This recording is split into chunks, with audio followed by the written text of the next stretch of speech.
uri myishingiro Aba Sheema municipality yashoborera abantu ngo bworo bwaza kubingo mutanga abantu bona bashimiye kwatanisiza hamwe kurebekangu babingo mwina zogu language ya business tegera politics wabo ine duka oningo ine ikizigo cyo kwanza umuntu yiza to kumyo tyo hano ningiyo yo musalamu ningiyo yo myakatiki business tainechi Teine dini, teine nganda, ogoro, tugine dini, oriomoro, stop. So we focusing on our business because our lives can be better. Ogu yayongera yashobora kugira ngo buri muntu agiriye haririye ntunguka akuba amatendekero bwabaga inamani ubworo nubabwate no mwihanga. Kwatanise kandi institutions zimureketo igiri hari. Because they are here, tukuja mu university ya Kabwa, university y'ihanga. Kongo muntu yargi ibanda kiza umur Kabwa. The beneficiary is what? Kabwa. So we have to support it, supporting abantu aba tuye mu negativity, umuntu wabo y'umushuzi no gamba ugamba university you should have. Ubeno ugamba onkachi ka university ya. Bernard Bwazeze umukuru w'aba landlord yashobora kugira ngo abebembezi abamwe bo bakuremese ntunguko mbyanga byabo abukorema kutekateka hamuntu wa hansi twatanise ba landlords kana n'abashubuzi bo mutawunomu kure uko twakwasa kutungura university kandi tuza tushanga university yitu tukantu tukunda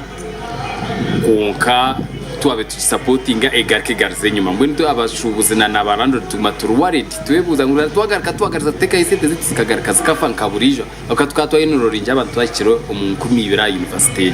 konka sofa ebiri hati yagarka yashuma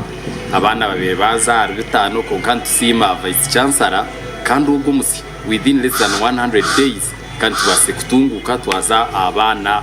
bakurenga 10 we noreba ngutwa abashubuza batari bamwe na bamwe abagamba bona Sky TV nabagirangwe ntunguka umurishime kabiri ya higuru mununga konko mwirima kubaberera ikizubu batwereze byaramuzuma tukagenda byo misho ekintu kibacu kandi university yange kurakurana nito twekomanya no kugira ki konka ndakagira higunienda ngasenge cyangwa nyona abagamba ngukega robbing niyo nkuru of politics obwegyese na ngenda mbira kajyanjo ratwata kitware acyongereyo Sheema emunde menji tukabumenyuma tukanga kwekura kandi Sheema innocent warabucire yo ni pro department ya tax ne tucero wishing katinana bucera kuzambara buye bintu garka bidete hatta tukibireta tubura kubituguraho hata basuza umuntu basigara mu shoppinga kandi barajya mu tubine sente mwene kimanyisa kutandika kwege ibintu ejo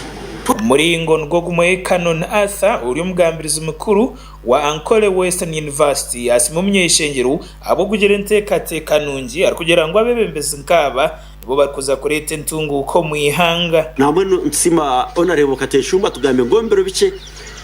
street lights nza kubazirika kagohe ziri kwicashimwe a university kugira ngo ruyare omwirma gutabo kandi twatanise na leadership ya kagohe ba mayor ba councillors ba landlords bona bakwatanisa ni itokora ngo ruyare ekintu cya security twachitamo mani menje munonga